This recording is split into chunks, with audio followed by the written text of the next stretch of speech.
Just Mr. Sniffles today. Welcome to this completely unnecessary podcast super show. We are recording on a Tuesday, November 19th, 2024. We are 9 days before Thanksgiving, alongside Ian Ferguson. I am bubonic plague-ridden Pat Contry. Say hi, That's Ian. right. Ian's sad that I'm dying. On the show today, we'll be talking about the Super Sega FPGA console project. Boy, we cannot wait to talk about that. We'll also be discussing the now exclusive games coming out for the Polymega that we're scratching our heads about. Other fun stuff, Nintendo music, and goodies. And we talked about the Tyson Jake Paul fight on our exclusive podcast that we do at patreon.com/CU podcast. And it was sad. We also talked about how I saw Heretic, a really good horror movie the past weekend starring Hugh Grant. But what I did catch everyone up on the Detroit Pistons. Yeah, Ian just went off on the Detroit Pistons. We were turning into a local Detroit sports radio show. I did not talk about, though, a movie that came out that cost $250 million that has bombed. Is it the Coppola one? No, Ian. That actually at least had some, Megalopolis had some sort of ambition to it, even though it was, misguided and whatever else. I'm talking Red One, the latest Dwayne Johnson movie that Netflix produced. Oh, is this? I believe no, Amazon. I'm sorry, not Netflix. Amazon produced this piece of shit, starring Chris Evans and Dwayne "The Rock" Johnson, where Santa gets kidnapped and there's some secret wintry organization out to rescue Santa, and somehow cost $250 million, and it got horrible reviews. Of course it did. It has bombed. It would never make its budget back ever, let alone marketing budgets. Things have marketed everywhere the past week or two if you've seen it. And it looks fucking abysmal. Yeah, I saw a commercial for it, I think, during the Bills game, which I also discussed in the bonus segment. I don't know how anyone would ever, how do you greenlight a holiday movie with a budget of $250 million? That's just insane. And one that looks so cheap and trashy on top of it. If you look at the effects look really bad on a lot of it. And just from the trailer, you can tell that Chris Evans has not really any chemistry with The Rock, at all. They're just like, well, we got The Rock. He's the action guy du jour, even though he shouldn't be because he's now bombing in every movie he comes out in the past 3 or 4 years. And then we have Chris Evans that people like. We'll throw money at them, which is probably why the budget was so ballooned. The Rock probably got $40 million at least to be in this piece of shit, and just laughing all the way to the bank. And there you go. And then that's why you get these awful movies that come out. Yeah, The Rock had had a moment where it was like, oh, The Rock's in a movie. I'll go see him do some action stuff. But he has not done anything to endear himself to movie-going audiences, or I think the people who make movies in recent years. I mean, at some point, someone's got to look at him and go, this guy's not bringing in the money. Oh, no. He collapsed the DCEU. Yep. He tried to take it over and be arrogant enough to say, I'm gonna run. Black Adam's going to be the main star of the movies going forward. Nope, that was the last movie that they produced for the DCU. They said, nope, we're rebooting it. Wasn't it? We're rebooting it. I mean, they still had Aquaman 2 come out, and that fucking the one, the what the hell is it? The Beetle movie, Blue Beetle. But which I think that might be canceled. I don't know. But the point is, that ended the Zack Snyder DCU, basically. It lasted a whole 6 years before they're like, yeah, this is done at this point. Right. Or 7 years, whatever, because it wasn't really a cinematic universe until they decided to do Batman v Superman, technically. Then it's like, okay, we're going to do a whole universe. Originally, with just a Superman movie, it wasn't going to be. So yeah, it was you had a good 7-year run of your universe. Oh man. So Red One. Yeah. I wonder how these things get budgeted or made, or if this is partially quid pro quo things. that you know they're going to do awful, but hey, we got to make sure Dwayne is pleased because he's going to help promote our next crap. I don't know. But yeah, but at some point you realize that nothing this man does is generating you an income and you just stop. The only thing's been wrestling. Going back to wrestling the past year and the build up to WrestleMania, that's been the only thing that he's done that's drawn money the past 5 or so years. You know, it was Amazon MGM Studios. I'm sorry, Amazon bought MGM, and Warner Brothers distributed internationally. And Lucy Liu was in it, and it's like J.K. Simmons as a ripped Santa Claus. I think we're officially done now with the action Santa Claus movies. You had the one come out a year or two ago where like it was Die Hard, but with Santa Claus. That looked kind of interesting. I don't remember it at all. You know, so like thieves come in and Santa Claus has to like it was an R-rated movie, and it was the guy from Stranger Things that everyone likes. He played Santa. You know, the sheriff from Stranger Things, and that still has to come out season 5. You know, the kids are all like 30 years old now. I don't know who's looking forward to that, but it's coming out still. I think they ended up filming that earlier this year. They ended filming that. So I don't know where I'm going with this, but it just looks. Can we go back to smaller movies? Let's go back to something smaller. I don't need to see a polar bear fighting the Rock. I don't need to see it, or a slap fight with the giant ogre in the trailer. I don't need to see it. I don't. I'm too old. I'm yelling at clouds. Anyway, the Copyright Office, moving on, basically denied exception, not the ability, the exception for video games, basically allowing them to be treated like library books, the ability to check them out and use them for research purposes and things of the like. That's a huge bummer. And that was really the main reason for, or at least one of the big reasons for the Video Game History Foundation's research on how many video games are still available to legally purchase and play, that they did last year, or was that even maybe a year and a half ago now, 2 years, where they found that 83% roughly of released video games are not available in a legal to obtain way. I am unfortunately not surprised. This is an instance of money, companies wanting to make money and protect money, and I certainly don't agree with it, but I don't think at this point I feel like progress on this front is going to be very difficult until some of the very old people in charge start to die off. Well, this is what they said, the representatives for the ESA, the Entertainment Software Association, that would never have gotten along with this, even though it's likely not to have affected any business at all. They said proponents of video game preservation have not met their burden of showing that reproducing works to allow for multiple simultaneous use in the computer program class is likely to be fair.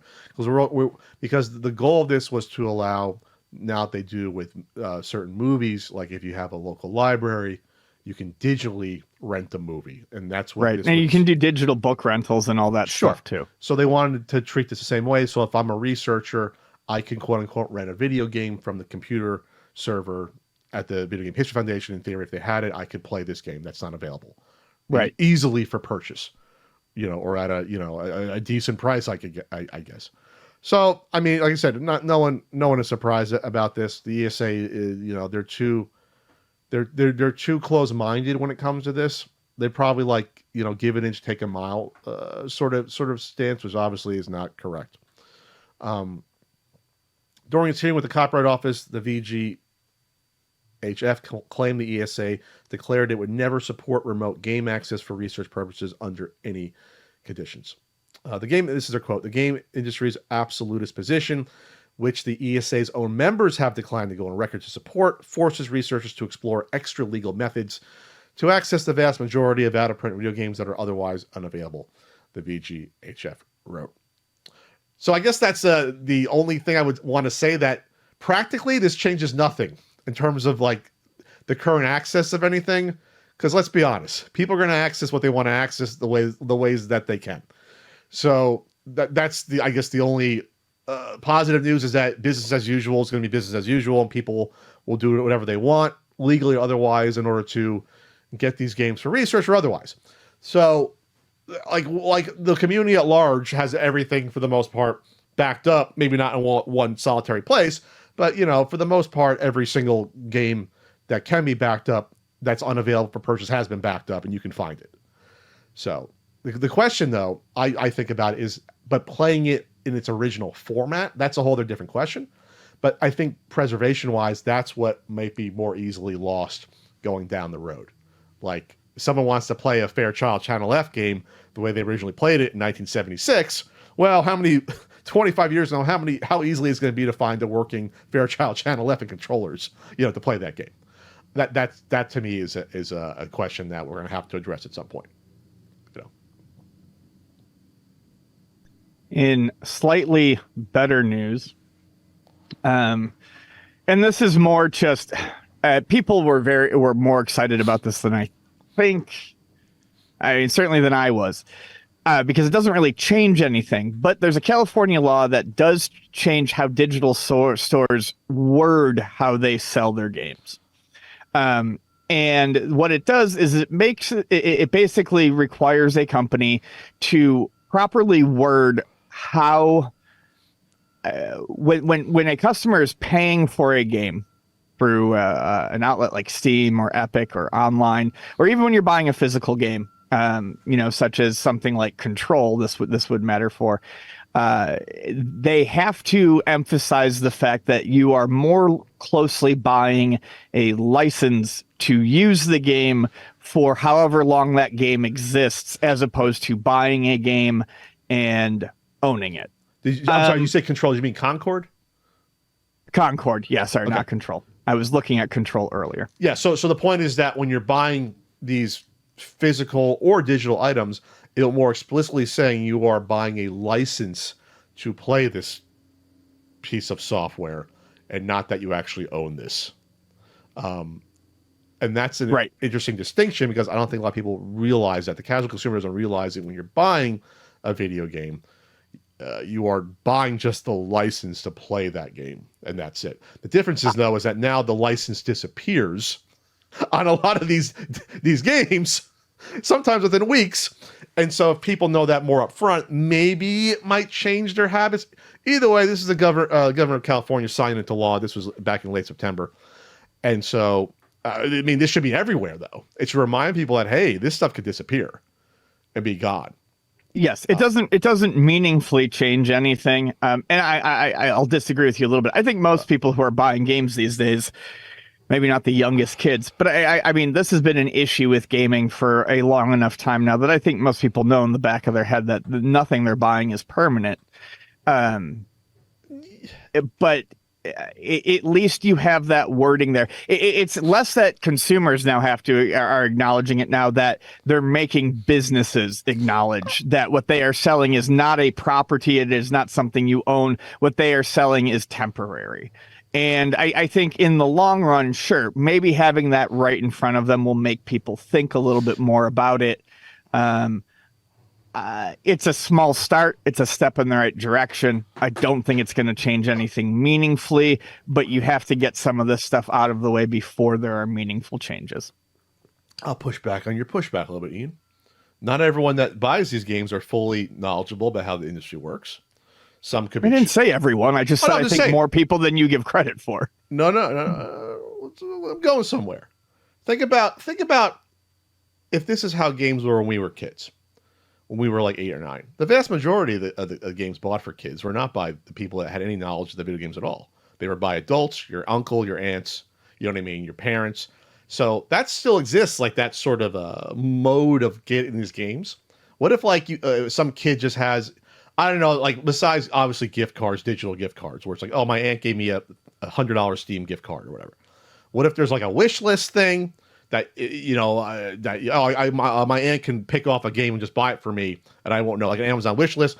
And I'm not saying this would prevent them, or they would think about buying that Minecraft spin-off game, but it makes you think a little bit. If that person's like, oh, what I'm buying, little Johnny, isn't actually the right to play this game even 2 years from now.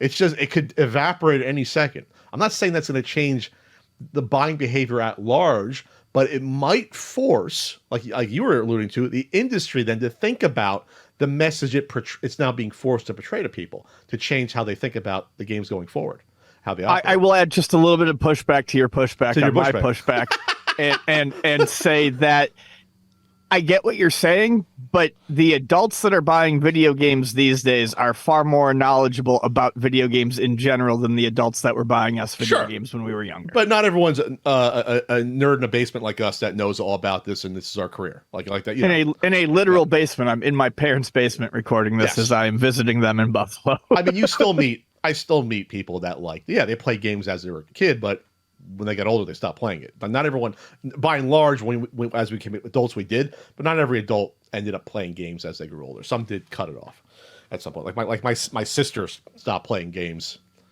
probably as a teenager. She stopped playing video games. Like the last thing she played were probably, like LucasArts or Sierra adventure games in high school. Then she stopped. Like it didn't progress along with her. Probably playing little things on her phone, like puzzle games. Something, that's it. But all right, so California, the first to do it, federally, it'd be nice to do it, but we'll see. The ESA probably would lobby against it on a federal level, right? Yes, because they suck and they're old. They suck and they're old. You want to talk about this this PS5 They don't suck because they're old. They suck and they're old. They suck and they're old. We're not ageist on the CU podcast. No. The PS5 Pro is apparently almost here. Funny side note, I thought it was already out. It is already out. This is an old article. It's been out, yeah. Yeah. It dropped on November 7th. If you forgot, it's very expensive, $700 on a step-up upgrade, like a mid-step upgrade to the PlayStation 5. And they announced that there are 50 games that are going to have upgrades, basically, when the system launches. And there's some good ones on there. Baldur's Gate 3. Obviously, I feel like the sports games are shoo-ins for that sort of thing. Oddly enough, some what I would call tentpole titles, like Gran Turismo 7 and Elden Ring, do not have that out of the gate. But there's no reason why they wouldn't. Probably comes down to sales of the PS5. The PS5 Pro, and honestly, I'm vaguely interested in how that does. Not because I'm particularly enamored with modern gaming, but I'm just interested in how far companies, and at this point it's really just Sony, because Xbox is all but dipped out, how far Sony can push incremental upgrades in ridiculous prices before consumers go, fuck this, I'm going back to playing Jax. Jacks with the ball and the little metal things. We're gonna get out the string, make a circle, and play some marbles. We're gonna get that spinning wheel with the stick thing, and down the road like it's 1908. Oh yeah, the hoop and stick, the ball and cup. Well, the something and something toys. Well, here's a side note. This is, I guess, I don't know if it's positive or negative. We talk about this sometimes. That one of the things we don't like on the CU podcast is scalping of new video games. Scalpers are taking losses on the PS5 Pro because not enough people actually want to purchase it. So when you try to scalp something, $700 fucking dollars for a $500 for something that most people finally were able to get into their hands, like within the past year or two, that cost them $500. I think I never really thought about this before, but the impossibility of getting a PlayStation 5 for so long has got to be cutting into this, because it's not like everyone got their PS5 when it came out. Yeah, you had the pandemic. It was hard to source hardware for like a good year and a half at least. It was hard to produce things. Well, it was true, but not for 7-year-old Android technology that you can buy off the shelf. So yeah, $700. Because with inflation, going back to consoles of the past, they were expensive, but now we're like, wow, it's just the most expensive console ever with inflation, and you're getting close to that point. Because remember, consoles back in the 70s were like $200, but with inflation, worth a lot more. But now you're getting to that point where, where are we at right now? So we always like to hear about scalpers taking a bath. like that asshole with the movie tickets several years back. That piece of garbage. Remember that? What movie was he trying to scalp the tickets for? I forget. I don't know, but it was hilarious. Oh man. Then it didn't work out. Trying to scalp the Switch produced enough that it wasn't successful. Just enough, I believe. The people were still trying to scalp it, I believe, in large numbers. And they took a bath on the Wii U because no one wanted the Wii U. Like they thought they would want the Wii. The Wii is really the first console that really did this in vogue, where it was like, oh, we can really know how to restrict the supply by buying a lot of this stuff online. Back in like 2006. That's when it was first to me like, oh, this is a thing now. We're doing this. We're really trying to do this, and it worked for that because everyone wanted the Wii, and it was hard to get. It was hard to get a Wii in a store for like a good year. Remember back then, you couldn't find it. I bought mine used with like 6 games on eBay like 5 months in. You couldn't find them anywhere. But all right, well, I'm not saying what's been enhanced recently. What's been enhanced? UltimateNintendo.com. Dramatic pause. Why is it enhanced, Ian? What can you find there now at Ultimate? Oh, there's a new book. There's a new book. You can get yourself an N64 guidebook. You can, yeah. What else can you find? Can you find some RBI baseball stickers? See podcast pins and enamels as well? I've been told that, yes. You've been told that? I've been told that through the grapevine. A dramatic pause at ultimatenintendo.com. They make good stocking stuffers, but not the books. The books will rip your stocking apart because they weigh almost like a newborn. It's like throwing a newborn child into a stocking. But you can get the books, you can get the stickers and all the other good stuff at ultimatenintendo.com. Digital and physical books are available there. And if you're in Canada, you can order the new N64 book at retromtl.com. People ask me, hey, Pat, do you have any Canadian distribution? I do. It's retromtl from Montreal.com. You can go there. And I'll be streaming on Twitch on Wednesdays. Ian's streaming music usually on Thursdays. Boys Days. He's at Grape Aid Fade, correct? Is that where you're at on Twitch? Or is it Pixel Sickle? No, I'm at Pixel Sickle on Twitch. I'm Country Code. That's where I'm at. Nintendo Music was announced. And this was like a no-brainer idea from Nintendo, but the fact that it took until late 2024 to come out shows that Nintendo, the wheels turn slowly in Japan sometimes on these things. So I know people who would buy into, Smash Brothers. Like one of the main things I know a lot of people have. I know a lot of people who use Smash Brothers mainly as a music jukebox because it has hundreds and hundreds of different versions of Nintendo songs, popular Nintendo background tracks. There is a huge market for people who just want to listen to Nintendo music. The popularity of insert Nintendo title and chill, or lo-fi, insert Nintendo title. People just listen to this stuff all the time. Kids, when growing up, listening to soundtracks was kind of seen as an odder thing. If you were, say you or I were in high school or middle school and we're like, yeah, we love listening to this video game soundtrack. Okay. We'd find people who enjoyed them, but it wasn't like common. We're burning the lead. My niece and nephew, other kids I know, that's what they listen to. They listen to Mario soundtracks. They listen to Zelda music. We're burning the lead. So this is an app, a music app, where it's like Spotify for Nintendo games. That's what this is. And it's available on your smart devices to use. So they have music. You can organize it by the game. Hey, I want to listen to, I don't know, Mario Galaxy music. I can click on the game. They have it organized by characters, playlists. They have it done by mood, I believe. You can do it by there's themes. So very intelligent way to have people listen to your music. And, maybe that's why they like to copyright now. Not strike, but they like to copyright claim Nintendo theme music. They've been doing that on YouTube for almost a decade now. They've been doing that. But yeah, I don't know. I haven't checked it out yet. I probably should have before we talk about the podcast.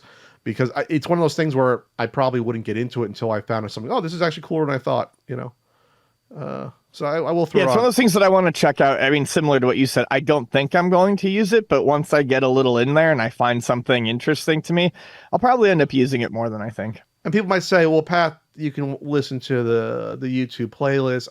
I get it, but it'll be easier on an app to push it. Oh, Donkey Kong Country 2, click go. I don't have to search for it, you know what I mean, like on YouTube and this playlist sucks or this is missing a track.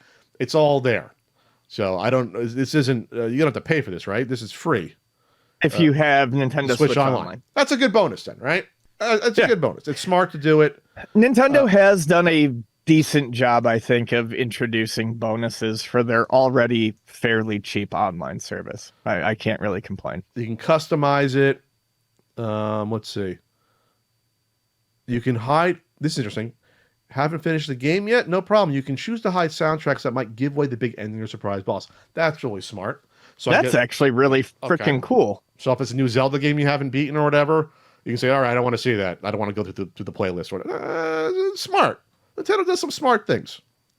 And you can share it with the family membership. There you go. Can you try it with the online trial? You can download, try it with the trial.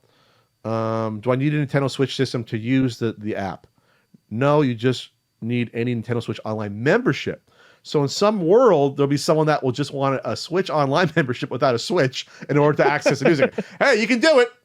Honestly, I'm kind of surprised that that's allowed. And while, yeah, like you said, I think the amount of people that will take advantage of that is actually, I'm not surprised because that's a way for them to make money. I just don't think many people will take advantage of it, but I guess it's nice. Is it still $40 a year for Switch Online for one person? No, it was, I don't know what it is now. It used to be $20 a month, and then I think they raised it to 25. No, it's $20 annually. Huh? The expansion pack is 50. The regular is still 20. Oh, okay. Yeah. So for $20, and is the $50 expansion pack per person, or I think that's just a family? I think that's because the family used to be 35. I'm looking at the membership page right now. It's Nintendo Switch Online individuals 50, family is 80 for it. Oh, okay. Family is 35 for just Switch Online, which is basically getting 2 individual memberships almost, and then 80 for family for 8 people. So there you go. 50. Got it. So buy more and save. You get a friend, you can split the cost. There you go. It's like stealing. I buy my own for 20 a year, and I forget I have it until they charge me, and I'm like, oh yeah, I still have it. You know, because I'm not playing like Super Nintendo Online, but I would play Mario 35. They brought it back, damn it, and had it on there anyway. I won't let that go to. That's gonna go. Oh, real quick, there was a new trailer for the Amazon Secret Level show that's kind of come out in December. So a little more Unreal Tournament, a little more Mega Man was shown. Yeah, it's going to be cool. We're probably going to miss it in the next podcast. We'll probably just miss it before it comes out. Game, not that we care a huge amount. I don't. I really don't want to give it any air, honestly, because I fucking hate the Game Awards. But to further have reasons to be annoyed with the Game Awards, they're now allowing DLC to be nominated. So that means Elden Ring's DLC, for example, can be nominated this year. And I think there are some DLC packs that are fantastic. But I think with a Game Award, you should be focusing on new games, not literal extensions of games that came out the previous year or the year before. Sure. Yeah, because now you're creating a weird. Obviously, this is driven by the people that give money to run the show. So they're probably like, well, we want the Elden Ring to be nominated. It'll help our DLC sales. So let's change the rules, and so they don't care. So, yeah, not going to watch this. I'm not going to watch any other award show. But how come the DICE Awards don't get any play? They don't have a marketing budget. That's like probably the one that should get more attention than this, and no one talks about that one ever, and they still do it every year, and that's probably a little more clean and less corporate entanglements than this one, right? And no one talks about it. I have no idea. I don't like award shows in general, but I have not really paid attention to any of the video game award shows. I'm not super knowledgeable on DICE. But that's closer to, I'm looking at the Wikipedia, but that's closer to how like the Academy Awards work, where you are nominated and voted on from within the industry in those sectors, from what it looks like. Got it. So it's like, let's say game designers and producers vote for categories of story, character, audio design, game direction, and game design. So it's more like how they vote on, I guess, like how All-Stars get voted on, or some, awards in sports where, it's people within the industry more for the awards end of year. It's like people within like journalists will vote on that, and this is probably closer to for like MVP, for example. But this is closer to, I think, a little bit more. Like I said, the corporate's not pushing this as much. But then again, I don't know. They don't have a fancy show, so I don't know. That's why we never talk about it. They don't have a fancy show, but they do. But they do Game of the Year. They do. Outstanding achievement for an independent game. They do reality game of the year. They do game design rewards, art direction, characters, audio design, game direction. They do the stuff you expect. Action game of the year, racing game, fighting. They do all the same stuff, but probably do it outstanding achievement in character performance, gameplay engineering, a lot more specific to parts of games where it's like technical achievements. Like that to me is actually interesting. You can learn more about how games are made by probably watching this award show or following it, if that makes sense. Right. Sure. Like hell, they have outstanding achievement adapted story versus original story. That's something they do for the Academy Awards. And to have it split out for games is actually pretty cool. I'm going to watch this, or at least follow this, because I really haven't in past years. So there you go. Now you're going to say I'm on the payroll of DICE. Big DICE. Which stands for, was formerly the Interactive Achievement Awards. That's what it used to be. They do it at the Aria in Las Vegas. I'll be a presenter. There you go. I'll go to Vegas and roll some craps and present an award for something that I don't know what I'm talking about. They didn't last February. And one last thing we've got going on this intro is a fun update. Doom now runs on Alarmo. You say update, Ian? Update. Just making sure. Okay. Did I? I guess. We did. You did say update.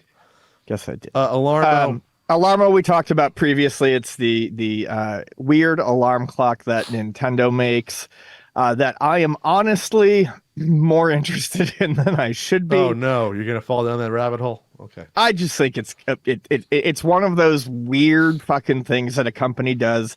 It's not so much that it's Nintendo doing it. It's that video game company makes an alarm clock with video game. It's I'm not saying I'm going to buy one or end up with one, but I do think it's quirky enough to be interesting. It catches me in the same way that something like the Playdate would have caught me, or Teenage Engineering's OP1 caught me. It's just a weird piece of electronics, and I think it's neat.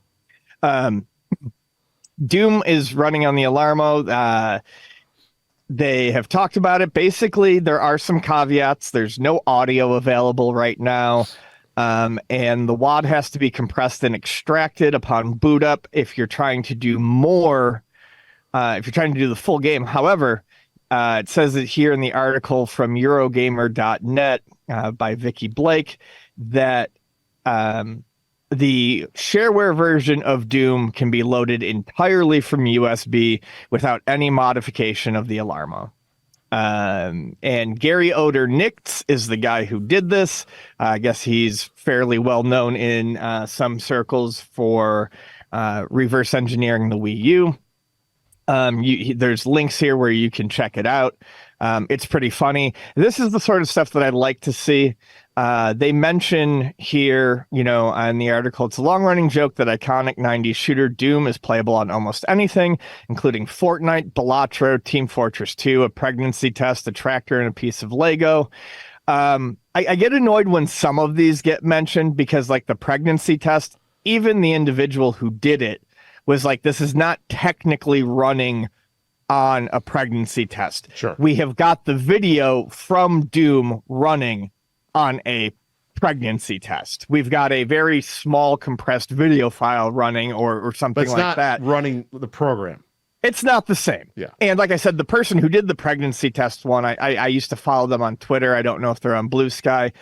Really enjoyed following them. They did all sorts of, cool, like hardware stuff. But even they were like, this is a joke. Like, yes, it's funny to see, but it's not what it is. So I wish people would look a little bit further into this. We need integrity. This is definitely more